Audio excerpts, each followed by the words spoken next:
चलिए आज की चर्चा एक खेल से शुरू करते हैं। सोचिए एक कंप्यूटर आपके साथ एक सिक्का उछालने का खेल खेल रहा है। नियम बहुत सीधे हैं। शुरुआत में सिक्का हेड्स पर है। पहली चाल कंप्यूटर की, वो चाहे तो सिक्का पलटे या ना पलटे, लेकिन वो जो भी करेगा वो आपको दिखाई नहीं देगा। मतलब सिक्का एक बंद डिब्बे में है एक तरह से। बिल्कुल। फिर आपकी बारी आती है। आप भी चाहें तो सिक्के को पलट सकती हैं या उसे वैसे ही छोड़ सकती हैं। और आखिर में कंप्यूटर एक बार फिर अपनी आखिरी चाल चलता है। खेल के अंत में अगर सिक्का हेड्स पर रहा तो कंप्यूटर जीतता है, और अगर टेल्स आया तो आप। देखिए, अगर आप किसी भी सामान्य मतलब क्लासिकल कंप्यूटर के साथ ये खेल खेलेंगे तो ये पूरी तरह से किस्मत का खेल है। जीतने की संभावना 50-50 है। आप कुछ भी कर लें, नतीजा बराबरी का ही रहेगा। यही तो बात है। लेकिन हमारे सूत्रों के अनुसार जब यही खेल एक क्वांटम कंप्यूटर के साथ खेला गया तो नतीजा हैरान करने वाला था। क्वांटम कंप्यूटर लगभग हर बार जीता, 97% से भी ज्यादा बार। और यहाँ कोई धोखा या कोई ट्रिक नहीं है, बल्कि ये क्वांटम फिजिक्स के अजीबो-गरीब नियमों का कमाल है। तो आज हम इसी रहस्यमयी और शक्तिशाली दुनिया को समझने की कोशिश करेंगे। हमारे पास तकनीकी लेखों से लेकर विशेषज्ञों के इंटरव्यू तक काफी सारे स्रोत हैं और हमारा मिशन ये समझना है कि क्वांटम कंप्यूटिंग असल में है क्या, ये हमारी साधारण कंप्यूटरों से इतनी अलग क्यों है और ये हमारी दुनिया को कैसे बदल सकती है। तो चलिए सबसे बुनियादी सवाल से शुरू करते हैं। आखिर ये क्वांटम कंप्यूटर है क्या? क्या ये बस हमारे आज के सुपर कंप्यूटर का एक ज्यादा तेज, ज्यादा शक्तिशाली वर्जन है? हाँ, ये एक बहुत ही आम गलतफहमी है जिसे दूर करना बहुत जरूरी है। क्वांटम कंप्यूटर हमारे क्लासिकल कंप्यूटर का अगला वर्जन नहीं है। ये एक पूरी तरह से अलग चीज है। इसकी तुलना एक बेहतर मोमबत्ती से नहीं, बल्कि एक लाइट बल्ब से करनी चाहिए। लाइट बल्ब से? हाँ, आप दुनिया की सबसे बेहतरीन मोमबत्ती बना सकते हैं। वो ज्यादा देर जलेगी, ज्यादा रोशनी देगी, लेकिन आप कितनी भी कोशिश कर लें, आप एक लाइट बल्ब नहीं बना सकते। लाइट बल्ब एक बिल्कुल अलग सिद्धांत पर काम करता है। ये तो एक बेहतरीन एनालॉजी है। मतलब हम तकनीक को बेहतर नहीं बना रहे, हम तकनीक को ही बदल रहे हैं। तो चलिए इस फर्क को और समझते हैं। हमारे फोन और लैपटॉप्स, मतलब क्लासिकल कंप्यूटर, वो जानकारी को कैसे प्रोसेस करते हैं? जहां तक मैं समझती हूं, उनकी पूरी दुनिया बिट्स पर बनी है। आपने बिल्कुल सही पकड़ा। क्लासिकल कंप्यूटिंग की नींव बिट पर टिकी है, जो बाइनरी है। एक बिट या तो 0 हो सकता है या 1, जैसे बिजली का स्विच या तो ऑन है या ऑफ, कोई बीच की स्थिति नहीं। लेकिन क्वांटम कंप्यूटर बिट्स का इस्तेमाल नहीं करते, वे क्यूबिट्स का उपयोग करते हैं। और यहीं से चीजें सच में दिलचस्प होनी शुरू हो जाती हैं। क्यूबिट्स? तो एक क्यूबिट एक बिट से अलग कैसे है? एक क्यूबिट सिर्फ 0 या 1 नहीं होता।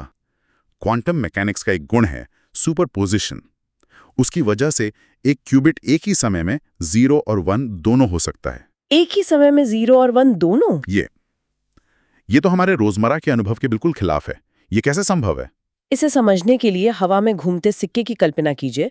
जब तक वो जमीन पर गिरकर रुक नहीं जाता, तब तक क्या वो हेड्स है या टेल्स?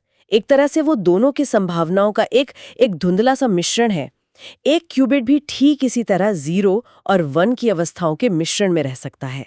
अच्छा, तो यही सुपरपोजिशन था जिसने उस सिक्के वाले खेल में क्वांटम कंप्यूटर को लगभग अजेय बना दिया था। बिल्कुल। जब कंप्यूटर ने पहली चाल चली तो उसने सिक्के को 0 यानी हेड्स और 1 यानी टेल्स के एक सटीक सुपरपोजिशन में डाल दिया। अब जब खिलाड़ी की बारी आई तो उसने चाहे सिक्के को पलटा या नहीं पलटा, वो मिश्रण बना रहा। और अपनी आखिरी चाल में कंप्यूटर ने एक ऐसा ऑपरेशन किया जो उसके पहले ऑपरेशन को सटीक रूप से उलट देता है और उस मिश्रण को वापस 100% हेड्स की स्थिति में ले आता है। कमाल है। मतलब खिलाड़ी के पास जीतने का कोई रास्ता ही नहीं बचता। ये वाकई अजीब है। लेकिन मैंने एक और शब्द सुना है जो सुपरपोजिशन से भी ज्यादा अजीब लगता है, एंटेंगलमेंट। वो क्या है? एंटेंगलमेंट को तो आइंस्टाइन ने खुद spooky action at a distance कहा था। मतलब दूर से होने वाली डरावनी हरकत। इसमें 2 या 2 से ज्यादा क्यूबिट्स एक दूसरे से ऐसे जुड़ जाते हैं कि वे अपनी अलग पहचान खोकर एक ही क्वांटम सिस्टम बन जाते हैं। अब अगर आप एक क्यूबिट को मापते हैं तो दूसरे क्यूबिट की स्थिति तुरंत तय हो जाती है, चाहे वो ब्रह्मांड के दूसरे छोर पर ही क्यों ना हो। एक मिनट, तुरंत मतलब प्रकाश की गति से भी तेज? ये तो आइंस्टाइन के सापेक्षता के सिद्धांत का उल्लंघन नहीं हुआ? कोई भी जानकारी प्रकाश की गति से तेज नहीं चल सकती? ये एक शानदार सवाल है और इसने कई सालों तक वैज्ञानिकों को परेशान किया। इसका जवाब है नहीं, ये सापेक्षता का उल्लंघन नहीं करता। एंटेंगलमेंट आपको जानकारी टेलीपोर्ट करने की अनुमति नहीं देता। आप ये कंट्रोल नहीं कर सकते कि पहला क्यूबिट मापने पर 0 आएगा या 1। आप सिर्फ ये जानते हैं कि अगर पहला 0 आया तो दूसरा पक्का 1 आएगा। तो ये एक जादुई सहसंबंध है, जादुई संचार नहीं, लेकिन यही सहसंबंध क्वांटम कंप्यूटरों को उनकी असली शक्ति देता है। तो सुपरपोजिशन और एंटेंगलमेंट ये दोनों मिलकर क्यूबिट्स को ये अविश्वसनीय शक्ति देते हैं। लेकिन ये सब सुनने में तो जादू जैसा लगता है। पर्दे के पीछे क्या इसके लिए कोई ठोस गणित है जो इसे नियंत्रित करता है? हाँ, बिल्कुल। ये उपमाएं और उदाहरण तो सिर्फ समझने के लिए हैं। क्वांटम कंप्यूटिंग की नींव ठोस गणित पर टिकी है और हमें यहाँ कोई इक्वेशन सॉल्व नहीं करनी है, पर इसके मुख्य हिस्सों को समझना जरूरी है।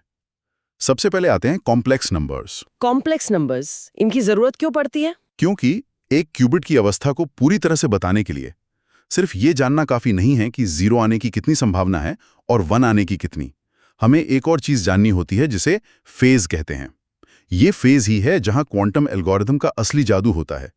कॉम्प्लेक्स नंबर्स हमें इन दोनों चीजों को एक साथ रखने की सुविधा देते हैं। ठीक है, तो कॉम्प्लेक्स नंबर्स अवस्था को दर्शाते हैं और मैंने वेक्टर्स और मैट्रिक्स के बारे में भी पढ़ा है। सही। एक क्यूबिट की अवस्था को हम एक वेक्टर के रूप में दिखाते हैं और मैट्रिक्स वे क्यूबिट पर किए जाने वाले ऑपरेशन हैं। जैसे सिक्के को पलटना, ये एक ऑपरेशन है। गणित में ये एक मैट्रिक्स है। जब आप क्यूबिट पर कोई ऑपरेशन करते हैं तो आप असल में उसके वेक्टर को एक मैट्रिक्स से गुणा कर रहे होते हैं। और शायद इस सब में सबसे जरूरी है माप का सिद्धांत। बिल्कुल, ये क्वांटम और हमारी क्लासिकल दुनिया के बीच का पुल है। जब तक आप किसी क्यूबिट को मापते नहीं हैं, तब तक वो सुपरपोजिशन की धुंधली दुनिया में रहता है। लेकिन जिस पल आप उसे मापते हैं, वो ढहकर मतलब कोलैप्स होकर एक निश्चित अवस्था में आ जाता है, या तो 0 या 1। आप सुपरपोजिशन को सीधे नहीं देख सकते, सिर्फ उसके मापने का नतीजा देख सकते हैं। ठीक है, तो थ्योरी तो समझ आ गई थोड़ी थोड़ी, लेकिन इन सब का मतलब क्या है? मतलब गेम जीतने और इन अजीब सिद्धांतों से आगे बढ़कर गूगल, IBM ये सब इसमें अरबों डॉलर का निवेश क्यों कर रहे हैं? चलिए इसे बड़ी तस्वीर से जोड़ते हैं। इसके संभावित उपयोग क्रांतिकारी हैं। ये उन समस्याओं को हल करने का वादा करते हैं जो हमारे सबसे शक्तिशाली सुपर कंप्यूटरों के लिए भी असंभव है। एक बहुत बड़ा क्षेत्र है क्रिप्टोग्राफी, यानी एन्क्रिप्शन। सुरक्षा, आज के इंटरनेट की रीढ़। हाँ, आज का ज्यादातर एन्क्रिप्शन इस बात पर निर्भर करता है कि बड़ी संख्याओं के गुणनफंड निकालना बहुत बहुत मुश्किल होता है। एक क्लासिकल कंप्यूटर को इसमें अरबों साल लग सकते हैं, लेकिन 1994 में पीटर शोर नाम के एक गणितज्ञ ने एक क्वांटम एल्गोरिदम बनाया जो ये काम बहुत तेजी से कर सकता है। तो इसका मतलब ये तो एक बहुत बड़ा खतरा है। ये एक खतरा है, लेकिन मजे की बात यह है कि क्वांटम फिजिक्स ही इसका समाधान भी देती है। क्वांटम अनिश्चितता का उपयोग करके ऐसी निजी कीज बनाई जा सकती हैं जिन्हें कॉपी करना भौतिकी के नियमों को तोड़ने जैसा होगा। अगर कोई हैकर उस की को पढ़ने की कोशिश करेगा तो वो अनिवार्य रूप से उसकी क्वांटम अवस्था को बदल देगा, जिससे तुरंत पता चल जाएगा। अच्छा, और सुरक्षा से आगे बढ़कर स्वास्थ्य के क्षेत्र में इसका क्या असर हो सकता है? स्वास्थ्य सेवा और दवा विकास शायद सबसे रोमांचक क्षेत्रों में से एक है। नई दवाएं बनाने के लिए हमें अणुओं मतलब मॉलिक्यूल्स के व्यवहार को सटीक रूप से समझने की जरूरत होती है।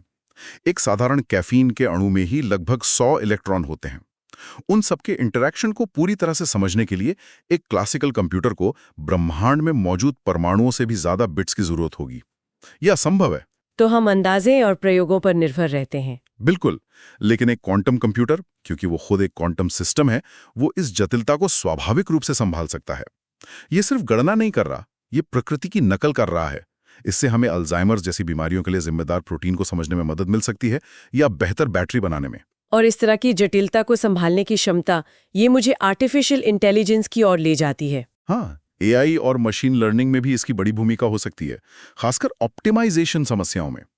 मान लीजिए एक डिलीवरी कंपनी को हजारों पैकेजों के लिए सबसे अच्छा रास्ता खोजना है।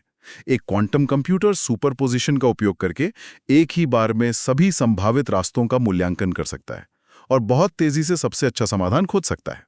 ये सब भविष्य की बातें लगती हैं, लेकिन हम आज कहाँ खड़े हैं?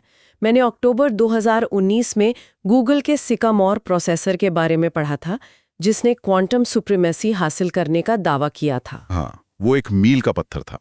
गूगल ने दावा किया कि उनके प्रोसेसर ने एक ऐसी गणना लगभग 200 सेकंड में की जिसे करने में दुनिया के सबसे शक्तिशाली सुपर कंप्यूटर को 10,000 साल लग जाते। ये इस बात का प्रदर्शन था कि क्वांटम मशीनें कुछ खास कामों में क्लासिकल मशीनों से बेहतर हो सकती हैं। लेकिन जहां तक मुझे याद है, इस दावे पर काफी विवाद भी हुआ था। बिल्कुल।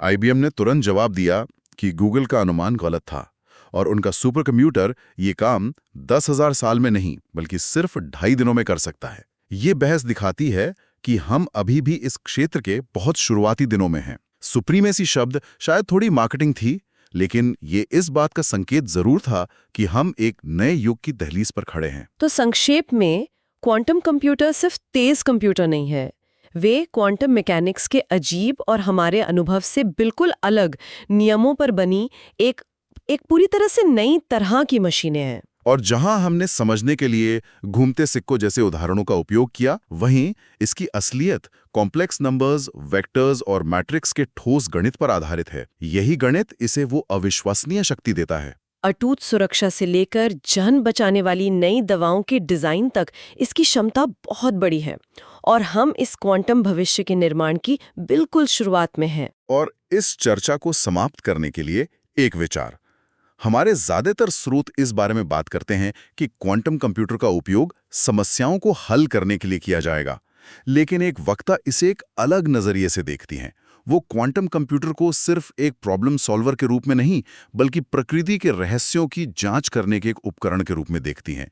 एक ऐसा माइक्रोस्कोप जो हमें उस छिपी हुई क्वांटम दुनिया में झांकने की अनुमति देगा जो हर समय हमारे चारों ओर है, लेकिन हमारे अनुभव से पूरी तरह से बाहर है।